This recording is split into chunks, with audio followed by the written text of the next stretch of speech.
You know, our system is being decimated, as it were, by those who are supposed to be responsible for its upkeep. And, you know, I was just thinking about this. A human body, you know, actually you can survive without a hand, without a leg.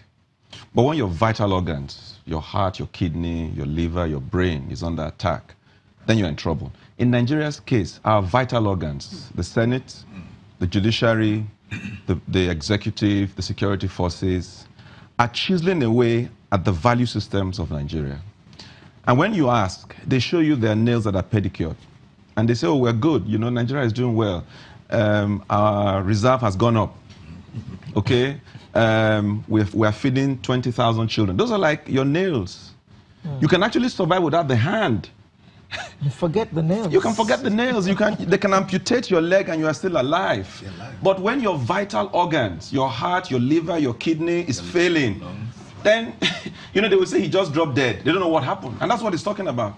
So those who are charged, and the funny thing about this is that the attack on the vital organs is cancerous. It's from the inside. It's from those who are supposed to uphold.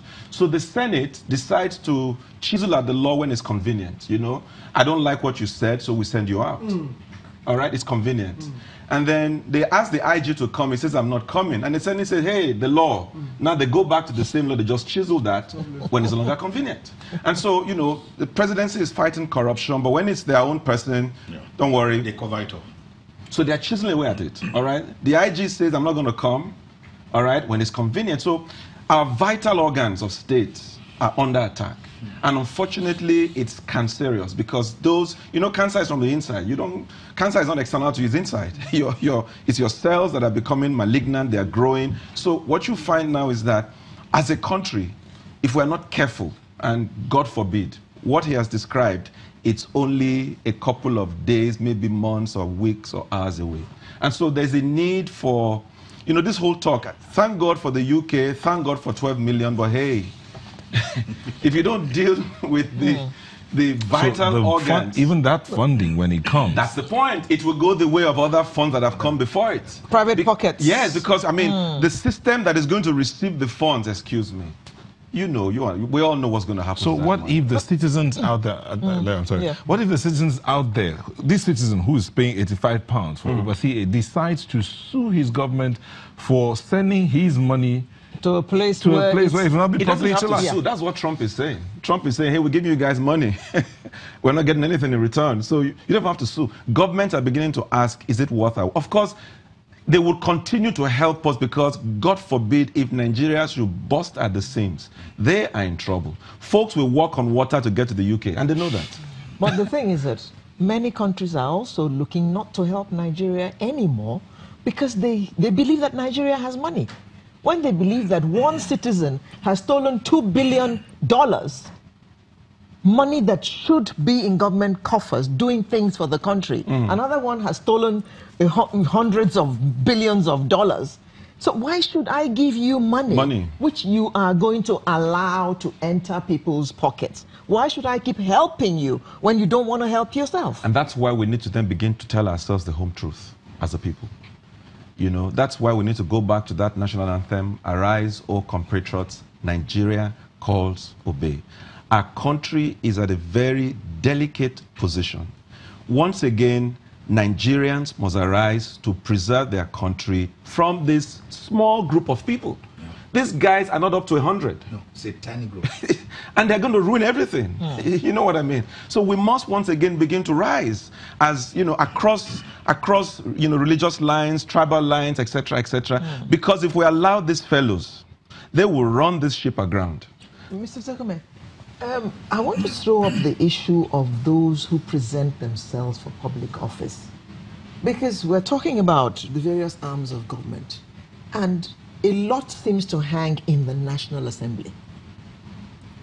We are expecting them to tell us how much they earn.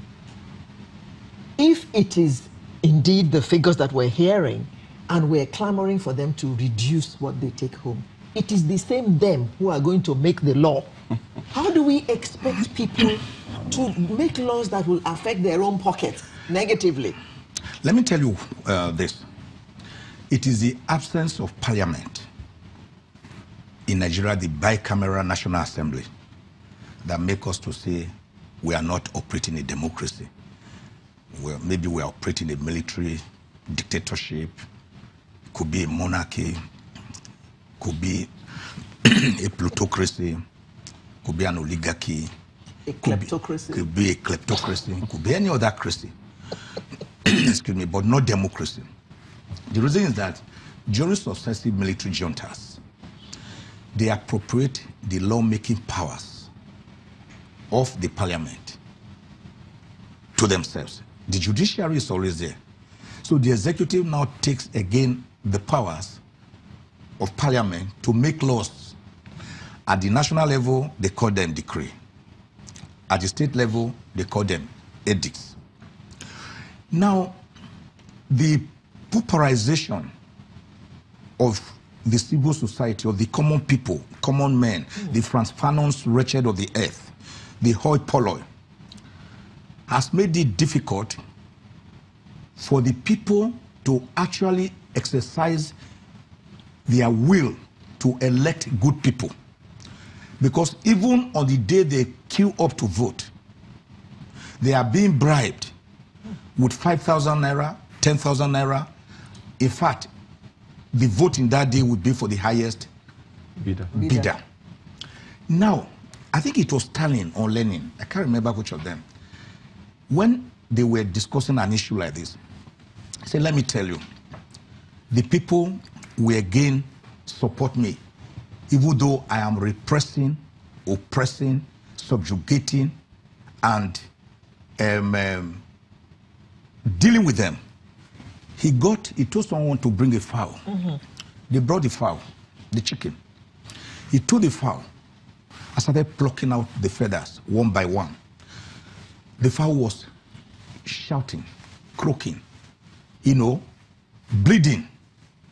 And as he plucked away the feathers one by one, leaving an empty fowl, he put the fowl on the ground, and the fowl tried to run away, lucky enough that at least my life was not taken. You know what the man did? I think Lenin or Stalin. He took some corn, some grains of corn, maize, and threw them on the floor, on his feet. The chicken came back. The chicken came back to his feet and started again to eat. pecking, eating. So what we have succeeded in doing in the country is for the elites, both in the military cycles, both in the political cycle,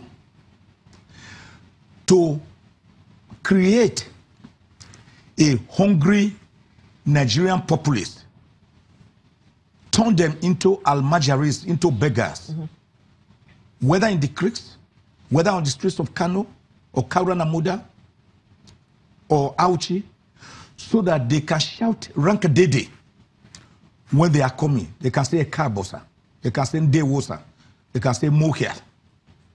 Now, their children, meanwhile, are in the best schools, in the best ivory towers abroad. They do not join them, the hoi polloi on the streets, when they are going to demonstrate in their favor, to carry placards. So it is what you put in that you take out. So the people end up electing people, electing their own oppressors, to again go and govern them. It's not only in the National Assembly. Okay. It's also in the executive. If I have my way, the National Assembly, like I've always argued, should not be bicameral. Okay. We don't need 109 senators, 360 House of Reps. We can make it only one, and even make it a part-time job. Okay. It's actually part-time because they sit for half of the year anyway. We will take a moment. They take allowance. Mr. Zekame, we'll take a moment and come back to continue this conversation. Please don't go away.